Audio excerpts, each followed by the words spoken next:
Amigos, qué bueno que nos acompañan en este su programa Fe Católica Viva, este programa que está hecho especialmente para ustedes, en ese programa que iniciamos también el día de hoy con una meditación del Papa Francisco acerca de la palabra de Dios, acerca de un pasaje del Evangelio, en el que queremos enriquecernos, queremos nosotros escuchar qué es lo que nos dice nuestro sumo pontífice, nuestro Santo Padre, cómo ilumina a todos los católicos, y no solo a los católicos, sino a todos los cristianos, y diría a todo el mundo, con la inspiración profunda que tiene, con su profunda espiritualidad, con su profundo amor a Dios, su profundo amor a las Sagradas Escrituras.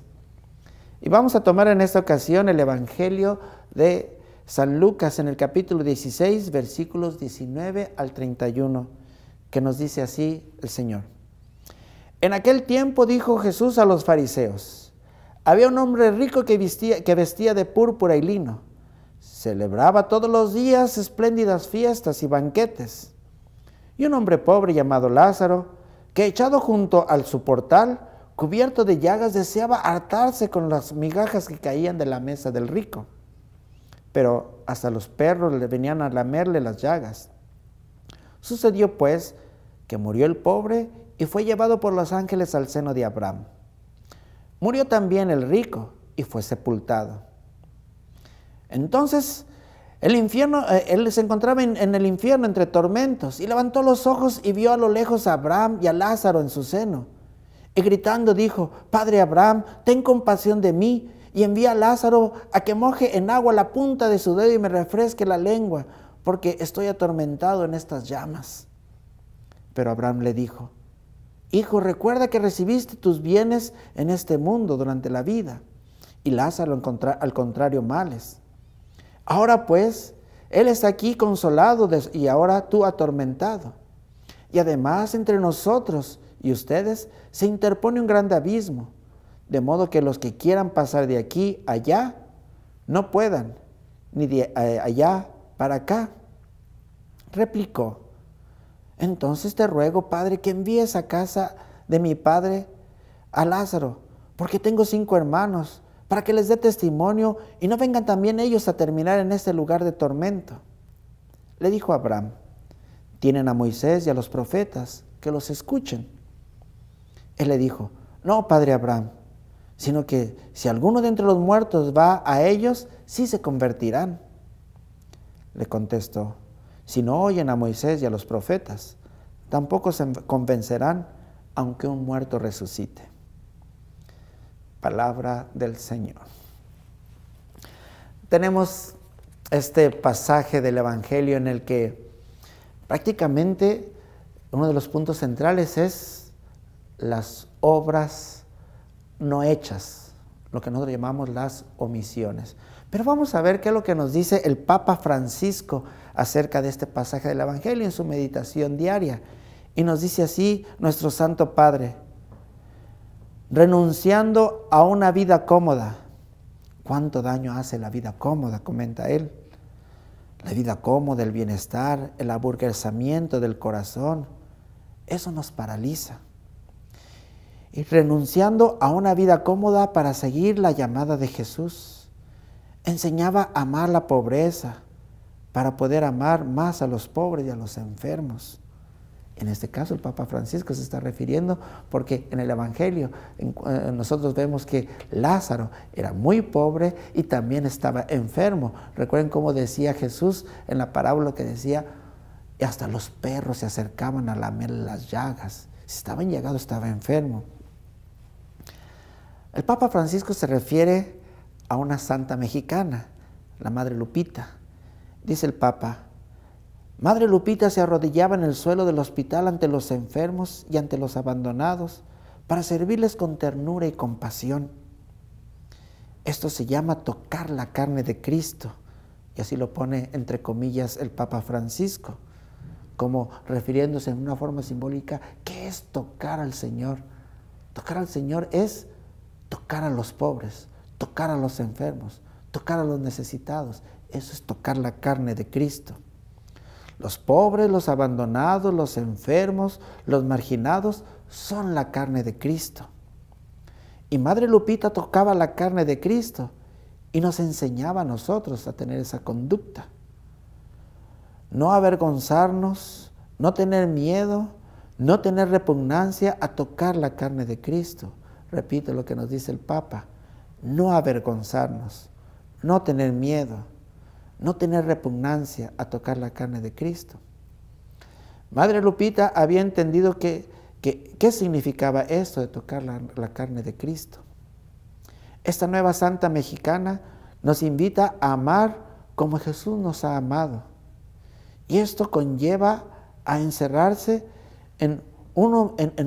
a no encerrarse en uno mismo, en los propios problemas, en las propias ideas, en los propios intereses, en ese pequeño mundito que nos hace tanto daño, sino en salir al encuentro de quien tiene necesidad de atención, comprensión y ayuda, para llevarle la cálida cercanía del amor de Dios a través de gestos concretos, de delicadeza, de afecto sincero, de amor. Hasta aquí son las palabras del Papa Francisco acerca de este pasaje del Evangelio, en el que él se centra sobre todo en ese hacer, en el que estamos invitados. Yo trataré de complementar esta meditación en el hablar del qué significa el no hacer. El no hacer fue lo que, en esta parábola, fue lo que dañó al rico. Aquí no dice que el rico haya hecho algún daño. Aquí no dice que el rico haya hecho alguna cosa mala. No, aquí la parábola dice que el rico no hizo lo bueno. Y eso es lo que nosotros llamamos omisión. Y muchas veces, muchas veces esto no lo consideramos, pero fíjense, es tan importante en este caso la omisión, el pecado de omisión, debería preocuparnos porque fue justamente lo que llevó a la condenación a este rico. No fueron sus obras malas, no fue lo que hizo de equivocado, más bien fue la falta del bien que pudo haber hecho y no lo hizo. Y es lo que nosotros también debemos de pensar. Muchas veces estaremos en esta misma situación de que podemos hacer cosas buenas y las evitamos. Eso es lo que se llama omisión. Eso es lo que el Papa Francisco dice aquí. Nos encerramos en nuestros propios problemas, en nosotros mismos, en nuestras propias ideas y en nuestros propios intereses, en nuestro pequeño mundito. Salgamos de ese mundo al encuentro de Cristo, a tocar la carne de Cristo en los demás. Muchas gracias. Esto es su programa Fe Católica Viva.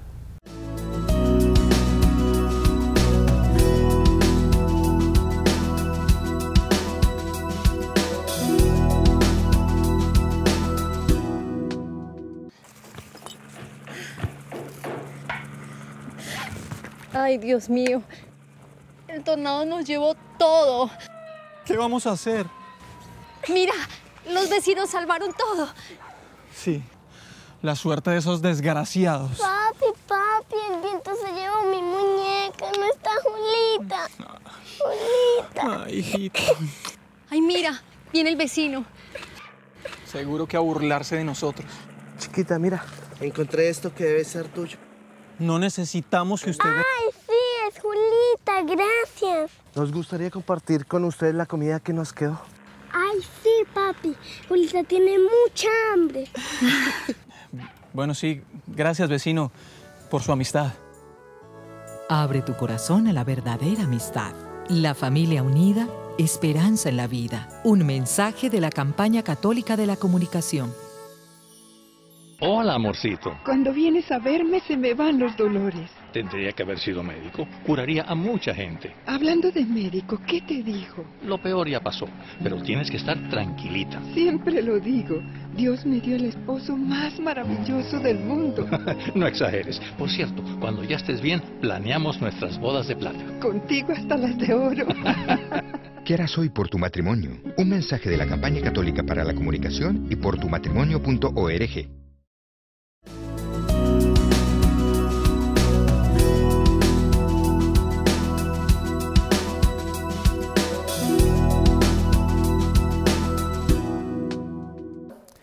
Amigos, qué bueno que continúan con nosotros. En este segmento de su programa Fe Católica Viva, vamos a reflexionar en forma separada ya de que del pasaje del Evangelio que acabamos de reflexionar. Ahora vamos a tomar este segmento para reflexionar un poco sobre uno de los puntos o unos números del Catecismo de la Iglesia Católica. Ese número muy importante que forma parte, así lo establece el Catecismo, la vida en Cristo, primera sección, vocación del hombre, la vida en el Espíritu. Y en este capítulo primero es específicamente la dignidad de la persona humana. Y eso es donde yo quisiera reflexionar un poco para que deleite de todos. La dignidad o la grandeza de la persona humana. Nos dice así el artículo primero de del Catecismo de la Iglesia Católica. El hombre, imagen de Dios. Cristo, en la misma revelación del misterio del Padre y de su amor, manifiesta plenamente el hombre al propio hombre y descubre la grandeza de su vocación. En Cristo, imagen del Dios invisible, el hombre ha sido creado a imagen y semejanza del Creador. En Cristo, Redentor y Salvador, la imagen divina, alterada por el hombre en el primer pecado, ha sido restaurada en su belleza original y ennoblecida con la gracia de Dios. Wow. Tal vez en esta primera lectura muchas cosas se nos han escapado, pero quisiera reflexionar nada más. Es un solo numerito del Catecismo de la Iglesia Católica. De hecho, nos estamos refiriendo al 1701, en el número 1701 del Catecismo de la Iglesia. Y nos dice primero que nada que es Cristo quien nos recupera esa imagen que habíamos perdido, que era originalmente dada a nosotros en forma gratuita. Es decir, fuimos creados originalmente a imagen y semejanza de Dios. En esto radica la grandeza, la hermosura, la maravillosa persona humana, que es imagen y semejanza de Dios. Algo sucedió que nos hizo diferentes de Dios. Y nos estamos refiriendo lógicamente al pecado. El primer pecado cometido por nuestros primeros padres, Adán y Eva, ese primer pecado nos llevó a tener esa herencia, y con esa herencia nos llevó a ser diferentes de Dios. ¿Por qué? ¿Por qué somos diferentes de Dios? Porque en Dios no hay pecado. Y entonces nosotros, al perder la gracia, al caer en el pecado, automáticamente nos hacemos diferentes de Dios. Pero el plan de Dios, el plan de salvación de Dios, era restaurar esa maravillosa dignidad del hombre, semejanza de Dios. Es decir, hacer que se recupere esa gracia perdida. Y solamente al hacer, para que nos hiciera de nuevo imagen y semejanza de Dios, solamente el mismo Dios lo podía realizar. Por eso es que el Padre envía a su Hijo a la tierra, Jesucristo, para restaurar esa imagen perdida de parte nuestra. Aquí nos dice, en Cristo, imagen del Dios invisible, en Cristo vemos al Dios que no podemos ver. En Cristo podemos apreciar a ese Dios que escapa a nuestros sentidos. Es el Señor, la grandeza de esa persona maravillosa que nos refleja quién es Dios. En Cristo, imagen del Dios invisible, el hombre ha sido creado a imagen y semejanza del Creador. Fuimos creados en Cristo. Esa fue nuestra primera identidad. Como seres humanos fuimos creados así.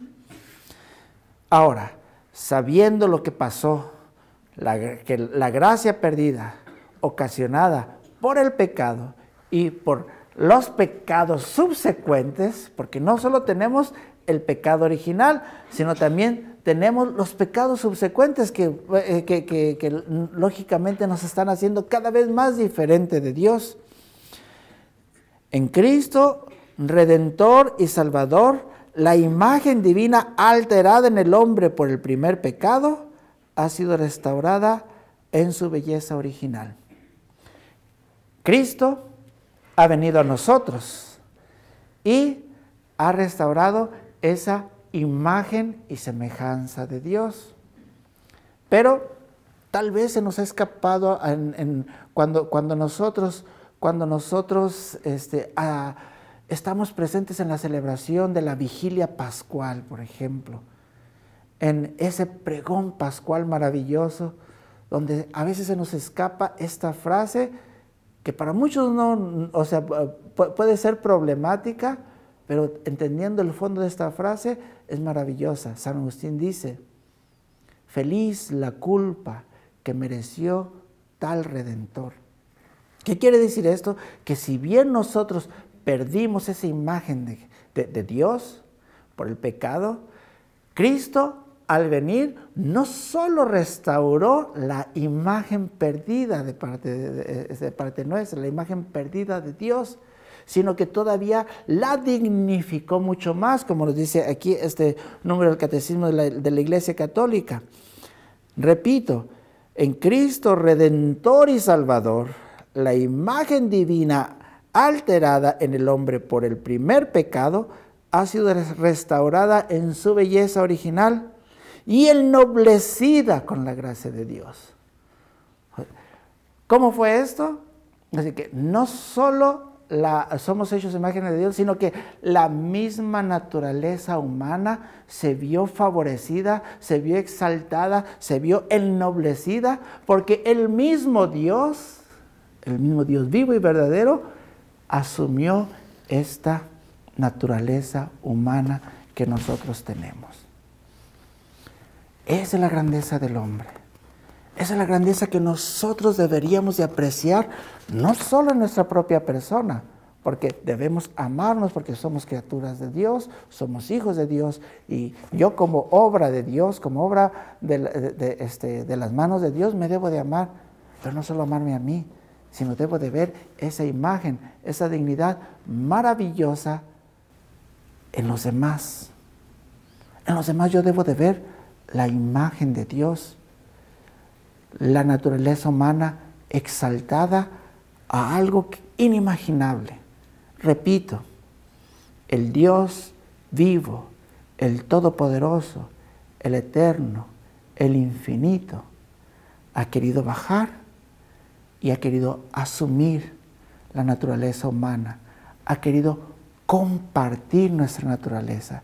Y en ese momento la naturaleza humana viene exaltada y dignificada, porque el Dios Todopoderoso se hizo humano. Amigos, no le cambien, continuaremos con Fe Católica Viva.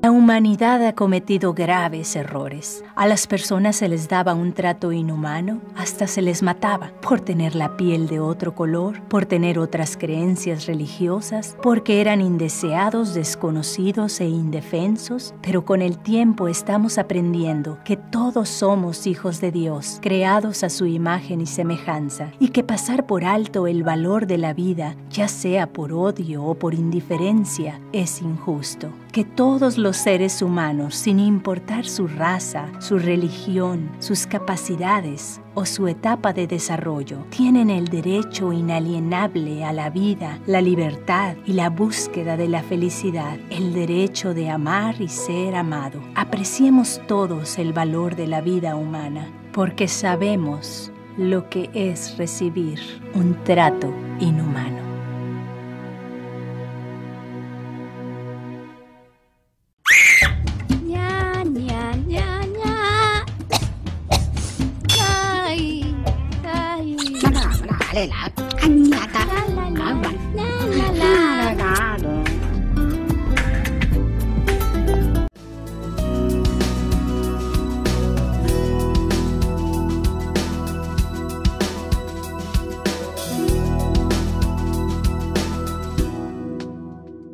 Amigos, qué bueno que continúan con nosotros en su programa Fe Católica Viva.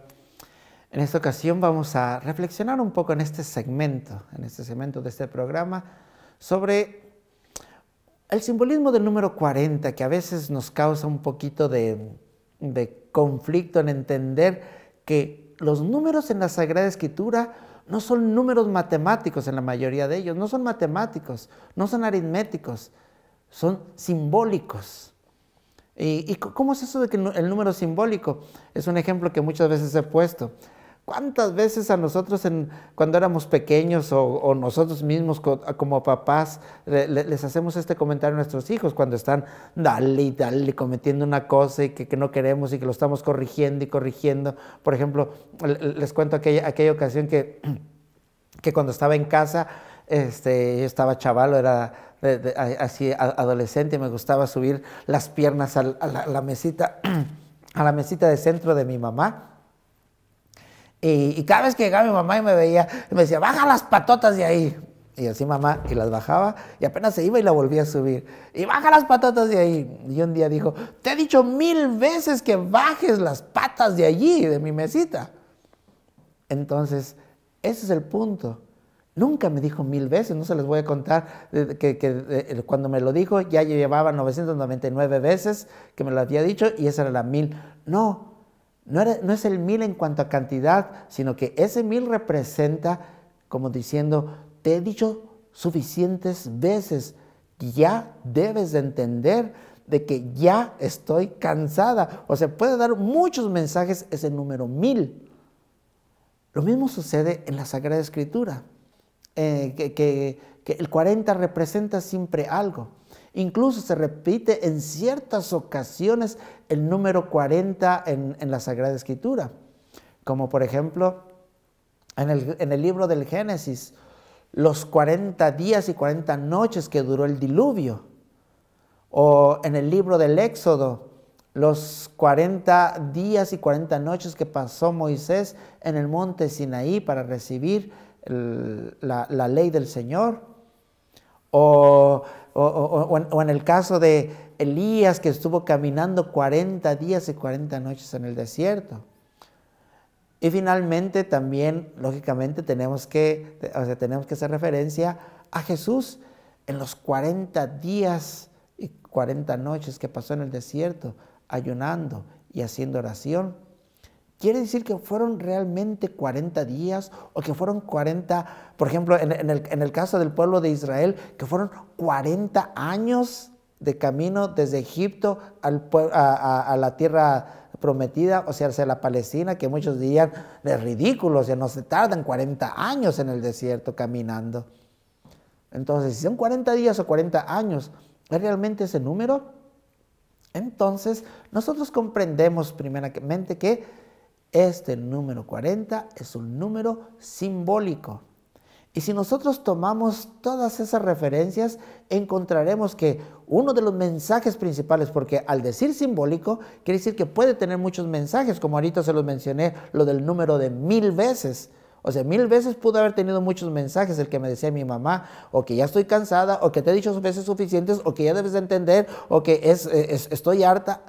Puede tener muchos significados. En el caso del número 40, tiene uno de sus significados en la Sagrada Escritura, es ese cambio, es esa transformación, es ese cambio en vida de. Por ejemplo, en el caso de Noé, en el diluvio, que duró 40 días y 40 noches, lo que está representando ahí es el cambio de la humanidad. O sea, había una humanidad inmersa en el pecado, había una humanidad inmersa en la maldad, y el 40 días del diluvio va a representar ese cambio en una humanidad nueva, en una humanidad que que abandona ese estilo de vida. Es el cambio que se está representando. En el caso del pueblo de Israel, que caminó por el desierto 40 años, que si fueron 40 o si fueron 30 o si fueron 20, no nos interesa. El número 40 en este sentido está manifestando también un cambio. Recuerden el cambio maravilloso de ser pueblo esclavo en Egipto a ser el pueblo elegido de Dios, de pasar de la tierra de la esclavitud a la tierra prometida, que es la tierra de la libertad. Es el cambio el que está representando. En el caso, por ejemplo, cuando Moisés estaba en el Sinaí, pasó, ¿qué fue lo que representa esos 40 días y 40 noches allá, que entrega la ley, que es el símbolo de la alianza? Entonces ahí está manifestando que el pueblo de Israel pasa a ser, o sea, cambia a ser el pueblo elegido, el pueblo de la propiedad del Señor, el pueblo de la alianza. En el caso de Jesús, los 40 días que pasó en el desierto, ayunando, haciendo oración, marcaron definitivamente el cambio. Fue el cambio de la vida privada que él llevaba, una vida normal como la nuestra, atendía a su mamá, trabajaba, hacía todas las cosas normales como nosotros las hacía. Esa era la vida privada del Señor, una vida seguramente virtuosa, pero privada. Después de esos 40 días en el desierto, pasa a ser la vida pública de Jesús, es decir, empieza activamente su ministerio, la misión a la que él había sido enviado. Por lo tanto, ahora sacamos como conclusión, la cuaresma, ¿qué va a representar para nosotros? Que son 40 días. Entonces, lo que nos indica también la Iglesia a través de este simbolismo es que la cuaresma debe de representar o debe de realizarse un cambio en nuestras vidas, un cambio en nosotros. Por eso se habla mucho de conversión, transformarse. ¿Tú qué vas a cambiar? Es lo que nosotros debemos de preguntar. Si en el diluvio la humanidad se hizo mejor, pasó de una humanidad pecadora y depravada a una humanidad cerca de Dios, o el pueblo de Israel pasó de la esclavitud a la libertad, o en la alianza pasó a ser un pueblo, pasó a ser el pueblo de la propiedad del Señor. Tú eres mi pueblo y yo seré tu Dios. O la vida de Jesús, que representaba la vida activa del ministerio. ¿Qué representa para ti la cuaresma? ¿En qué puedes cambiar? ¿Qué puedes mejorar? ¿Qué puedes hacer para hacer de tu vida algo diferente, pero siempre en el sentido positivo, en el crecer en la fe? Eso es lo que nos pide el Señor. Nos pide el Señor que hagamos una transformación desde dentro.